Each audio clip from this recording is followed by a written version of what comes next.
Bentornati con Ore 7, spazio al tema della giornata. Uno dei temi, oltre a quello delle scuole in presenza al 100%, è quello dei ristoranti all'aperto che terranno aperto a partire dal 26 aprile. Quelli invece al chiuso, che non hanno disponibilità di avere all'aperto, dovranno tenere chiuso. Questo sarebbe il nuovo decreto, un coprifuoco poi fino alle 22, le associazioni di categoria sperano di slittare fino alle 23, però c'è uno spiraglio di salvezza probabilmente, una mediazione, un pressing da parte di Lega e Forza Italia per avere il via libera a tutti i locali. Cosa vorrebbe dire avere solo i locali all'aperto la possibilità di gestire i propri e servire i propri clienti? Lo chiediamo ad Antonio Dalla Mora, che è presidente provinciale di FIP e con noi collegato. Buongiorno Dalla Mora. Buongiorno a tutti. Cosa vorrebbe dire allora tenere questi ristoranti all'aperto, solo quelli all'aperto la possibilità di gestire i propri clienti, invece gli altri di tenere chiuso?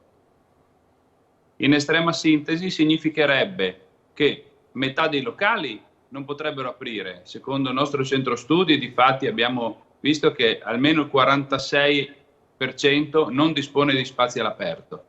E per i locali che invece di questi spazi dispongono, significherebbe aprire pressoché in perdita, quindi con condizioni peggiori delle attuali, perché di fatto non poter servire all'interno significa rinunciare totalmente al servizio serale. È inutile che si dica che è una gentile concessione il fatto di farci aprire la sera, quando poi siamo costretti a farlo solo negli spazi aperti, perché probabilmente il legislatore non si è accorto che non siamo ai Caraibi, non siamo alle Maldive, e le previsioni per la prossima settimana danno le minime a 7-8 gradi in quasi tutta la regione, anzi in tutta la regione, con una temperatura media, abbiamo verificato, intorno alle 8-9 di sera, di 12-13 gradi.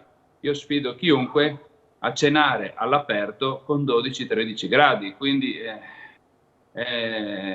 non voglio chiamare una presa in giro, ma diciamo che è uno sforzo inutile fatto così. E può essere rischioso per i locali che ci si avventurano. Quindi ci vuole un po' più di rispetto per la nostra categoria. Abbiamo sofferto tanto, abbiamo sofferto in silenzio, soprattutto FIPE non ha fatto clamore, ha lavorato nei tavoli istituzionali, non abbiamo alimentato le proteste di piazza, anzi le abbiamo contenute. Quando abbiamo agito con momenti istituzionali, nei tavoli corretti, abbiamo parlato col legislatore, però ci aspettiamo delle risposte e questo governo doveva avere un po' più di coraggio, perché fare le cose così significa non averne, significa non avere a cuore la salute economica di un comparto che viene da tutti identificato come l'unica possibilità di rilancio del PIL anche al di fuori della pandemia per questo Paese. Senta, Dalla Mora, peraltro leggo anche che la FIP ha chiesto all'ANCI che quantomeno i sindaci mettano a disposizione il maggior numero possibile di spazi esterni agli esercenti e che si continui a non pagare l'occupazione di suolo pubblico. Questo riporta il Gazzettino. Sì, è una richiesta che abbiamo fatto perché è logico che soprattutto nei centri abitati, nei centri storici, anche gli esercizi che dispongono di spazi all'aperto godono di spazi non illimitati, non di spazi enormi. Per questa ragione c'è bisogno, dovendo rinunciare all'interno dei locali, di creare almeno un minimo di equilibrio economico, e questo si può raggiungere solo aumentando gli spazi all'aperto in questo caso.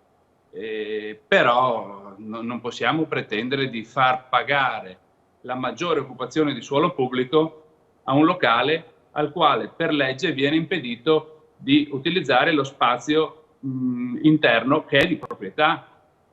Senta, io le chiedo anche un parere su quanto sta preventivando il CTS, proprio si riunirà oggi, per valutare questo pass che da lunedì prossimo servirà per spostarsi tra regioni di diverso colore, sperando che noi e il Veneto, facciamo un esempio, siamo in zona gialla, ma non dovesse accadere. Si sta studiando questo pass. Nella fase iniziale dovrebbe bastare un certificato che dimostri una delle 3 condizioni richieste: vaccinazione, test negativo nelle ultime 48 ore, avvenuta guarigione, ma si valuta anche un'app da esibire sul modello del pass europeo. Lo studio a Bruxelles non le sembra un po' troppa burocrazia in questo momento, un'ulteriore burocrazia? Sì, a me sembra che ci sia un appesantimento delle normative rispetto a quanto c'era fino ad oggi compreso. La normativa attuale prevede che in zona gialla ci sia la possibilità di trasferirsi fra regioni. Ora si dice, i casi stanno scendendo, le cose migliorano, concediamo qualcosa, e quello che viene concesso è un irrigidimento delle norme, quindi non ci si muove più tra regioni gialle liberamente, ma con un pass. Oltretutto, ripeto, tornando al discorso di prima, attualmente nelle zone gialle è previsto il servizio a pranzo anche all'interno dei locali. Va bene, concediamo le aperture e vietiamo anche quello che oggi è concesso. Ripeto, non è la linea giusta da seguire. Il pass che si sbrighino a farlo per controllare e ammettere turisti dall'estero.